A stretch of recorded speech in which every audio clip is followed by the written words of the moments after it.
आइए जानते हैं उत्तर प्रदेश और क्रिकेट की 30 बड़ी खबरों को केवल 5 मिनट में। उससे पहले अगर आपने अभी तक वीडियो को लाइक नहीं किया है तो वीडियो को लाइक और चैनल को सब्सक्राइब कर दें और कमेंट में बताएं कि ये वीडियो आप कहां से देख रहे हैं। कभी न खत्म होने वाली आस्था और उसके साथ वैसा ही महसूस कराती कभी न खत्म होने वाली भीड़। हर दिन उम्मीद से ज्यादा श्रद्धालु प्रयागराज के महाकुंभ में आ रहे हैं। आज मौनी अमावस्या पर 8 से 10 करोड़ श्रद्धालु आने की संभावना है। अब तक प्रयागराज के महाकुंभ में लगभग 15 करोड़ श्रद्धालु त्रिवेणी संगम पर आस्था की डुबकी लगा चुके हैं। महाकुंभ की वजह से जिले में बढ़ रही श्रद्धालुओं की भीड़ को लेकर सभी अस्पतालों को अलर्ट किया गया है। अयोध्या में प्राण प्रतिष्ठा के बाद ये पहला मौका है जब इतनी संख्या में लोग अयोध्या पहुंच रहे हैं। सीएमओ ने जिला स्तरीय अस्पतालों में इलाज के बेहतर इंतजाम करने, वार्ड आरक्षित रखने के अलावा हर समय विशेषज्ञों की उपलब्धता के निर्देश दिए हैं। अपरिहार्य कारणों के अलावा किसी को भी छुट्टी न दी जाए। महाकुंभ में आयोजित परम धर्म संसद में गाय को राष्ट्र माता और संस्कृत को हिंदुओं की भाषा घोषित करने के लिए हुकार भरी गई। बागपत में जैन समाज के कार्यक्रम में मचान गिरने से 7 लोगों की मौत हो गई, जबकि 70 से ज्यादा घायलों को अस्पताल में भर्ती कराया गया है। दिल्ली की सरकार पर फायर हुए उत्तर प्रदेश के मुख्यमंत्री योगी आदित्यनाथ। मंगोलपुरी विधानसभा क्षेत्र में जनसभा को संबोधित करते हुए दिल्ली सरकार पर किया पलटवार। सेना भर्ती का सपना देख रहे युवाओं के लिए राहत भरी खबर। वाराणसी में सेना ने पहली बार अपने ग्राउंड खोले। यहां युवा 3 घंटे दौड़ लगा सकेंगे। युवाओं के लिए फरवरी के अंतिम सप्ताह में अग्निवीर भर्ती के लिए आवेदन शुरू हो जाएंगे, जिसकी अधिसूचना सेना की वेबसाइट पर देखी जा सकती है। अप्रैल में लिखित परीक्षा और रैली जून के अंत में शुरू होकर जुलाई के पहले सप्ताह में खत्म हो सकती है। इंग्लैंड ने तीसरे T20 मैच में भारत को 26 रनों से हराकर सीरीज में 2-1 की बढ़त बना ली। टीम इंडिया ने टॉस जीतकर पहले गेंदबाजी का फैसला लिया। मेहमानों ने 20 ओवर में 9 विकेट पर 171 रन बनाए। जवाब में भारतीय टीम निर्धारित ओवरों में 9 विकेट पर सिर्फ 145 रन ही बना सकी। अब दोनों टीमें शुक्रवार 31 जनवरी को पुणे में एक बार फिर आमने सामने होंगी। कांग्रेस अध्यक्ष मल्लिकार्जुन खड़गे के कथित विवादित बयान को लेकर बिहार में सुधीर ओझा द्वारा उनके खिलाफ परिवाद दायर किया गया है। मामले की सुनवाई 3 फरवरी को होगी। कांग्रेस अध्यक्ष मल्लिकार्जुन खड़गे ने सोमवार को केंद्रीय गृह मंत्री अमित शाह के त्रिवेणी संगम में डुबकी लगाने पर सवाल उठाते हुए पूछा था, क्या गंगा में स्नान करने से गरीबी खत्म हो जाएगी। उन्होंने आरोप लगाया कि भाजपा नेता कैमरों के लिए डुबकी लगाने की होड़ में जुटे हैं। पेटीएम पेमेंट सर्विसेज लिमिटेड के सीईओ नकुल जैन ने इस्तीफा दे दिया। उन्होंने बताया, मैंने अपने खुद के कारोबारी सफर की शुरुआत के लिए पद छोड़ा है। 28 जनवरी की शाम को अलीगढ़ में रोरावर क्षेत्र के गांव इब्राहिमपुर भीमपुर में 27 जनवरी की रात को लगाई गई अंबेडकर की प्रतिमा को पुलिस द्वारा हटाने पर बवाल हो गया। गुस्साई भीड़ ने पहले पुलिस पर हमला किया और फिर पुलिस कर्मियों की 6 बाइकें फूंक दी। रायबरेली से महाकुंभ के लिए जाने वाली ट्रेनों में भीड़ के अत्यधिक होने से हंगामे की स्थिति बन गई। कई ट्रेनों के रद्द होने से यह स्थिति और जटिल हो गई। प्रदेश में सरकारी कर्मचारी और अधिकारी अपनी संपत्ति का ब्यौरा देने से कतरा रहे हैं। अभी तक 29% कर्मचारियों ने ही मानव संपदा पोर्टल पर चल व अचल संपत्ति की जानकारी दी है, जबकि अंतिम तिथि 31 जनवरी है। अयोध्या में 5 स्टार ताज होटल बनेगा। मुख्य सचिव मनोज कुमार सिंह की अध्यक्षता में भारत की सबसे बड़ी hospitality company Indian hotels company limited ने इस संबंध में समझौते पर हस्ताक्षर किए। कोर्ट में आए महिलाओं के महाकुंभ के अमृत स्नान की लड़ाई। पुरुषों के 13 अखाड़े तो महिलाओं के क्यों नहीं। इसके बाद से महिलाओं के लिए अलग से अमृत स्नान की व्यवस्था कराने की मांग उठ रही है। बरेली में पुलिस ने नो हेलमेट नो फ्यूल नियम का पालन कराने के लिए सख्ती शुरू कर दी है।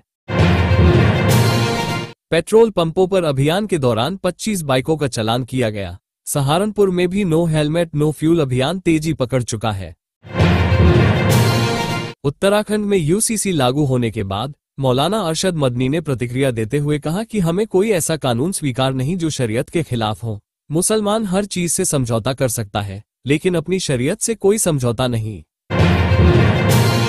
बागपत के बड़ौत में श्री दिगंबर जैन डिग्री कॉलेज के मैदान पर बनाए गए कार्यक्रम का मंच टूट गया, जिससे भगदड़ मच गई। कई लोगों की मौत हो गई, जबकि 75 से अधिक घायल हैं। रायबरेली में बोलेरो और ट्रैक्टर के बीच जोरदार टक्कर, मौनी अमावस्या स्नान के लिए जा रहे 4 श्रद्धालुओं की मौत हो गई, जबकि 2 घायल हो गए। अलीगढ़ के दवा व्यापारी के बेटे ने कार के अंदर गोली मारकर खुदकुशी कर ली। रामघाट रोड स्थित तालानगरी के सर्विस रोड पर यह घटना हुई। अंदर से लॉक कार में ही अवैध पिस्टल पड़ी मिली। पकड़ा गया कातिल बाप, पकड़ते ही खाली चूहा मार दवा। 5 हत्याओं के हत्यारोपी बदर की तलाश में पुलिस की कई टीमें लगाई गई थीं। आगरा का सिविल एनक्लेव से हवाई यात्रा जून 2026 तक प्रारंभ हो जाएगी। इसके साथ ही कई बड़े शहरों तक आगरा से हवाई यात्रा के जरिए पहुंच आसान होगी।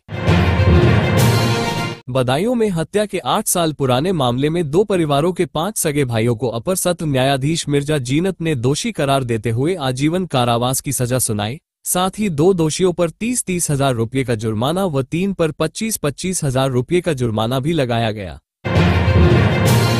आगरा में जमीन के नीचे दौड़ेगी मेट्रो, सुरंग हुई तैयार। 15 फरवरी से ट्रैक बिछने शुरू हो जाएगा। मई तक ताजमहल से आरबीएस तक यात्रा शुरू होने की संभावना।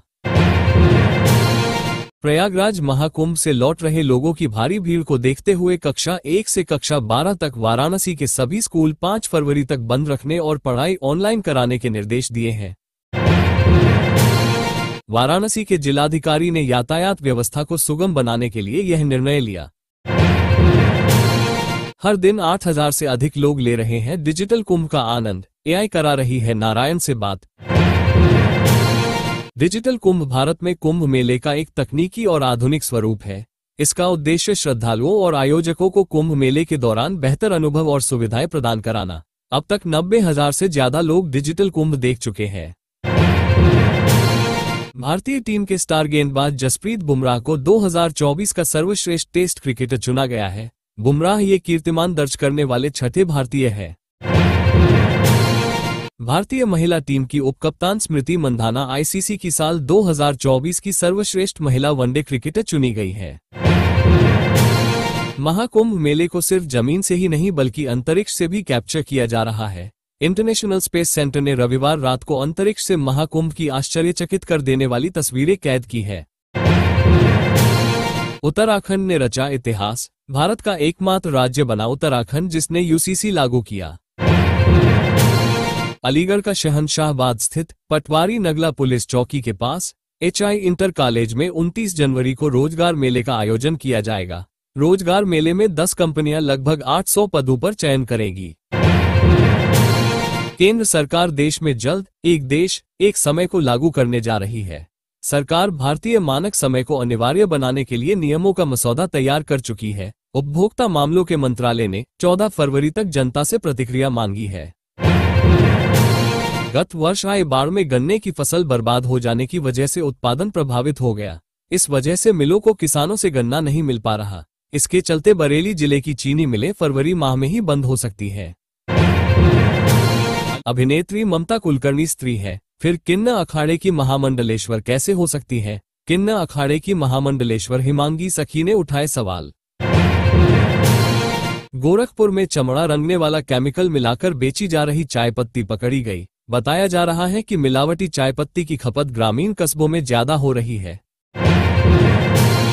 सूत्रों की खबर के अनुसार पूर्वांचल में नेपाल से सटे जिले बहराइच और लखीमपुर खीरी से बड़ी मात्रा में बोरियों और प्लास्टिक की थैलियों में मिलावटी चाय पत्ती आ रही थी। मुरादाबाद में नकली शराब बनाने वाले गिरोह के 11 सदस्यों पर गैंगस्टर एक्ट में केस दर्ज किया गया है। शराब गिरोह नकली शराब बनाकर सरकारी दुकानों में बेचता था। पुलिस ने 8 आरोपियों को जेल भेजा है। अन्य 3 की तलाश जारी है।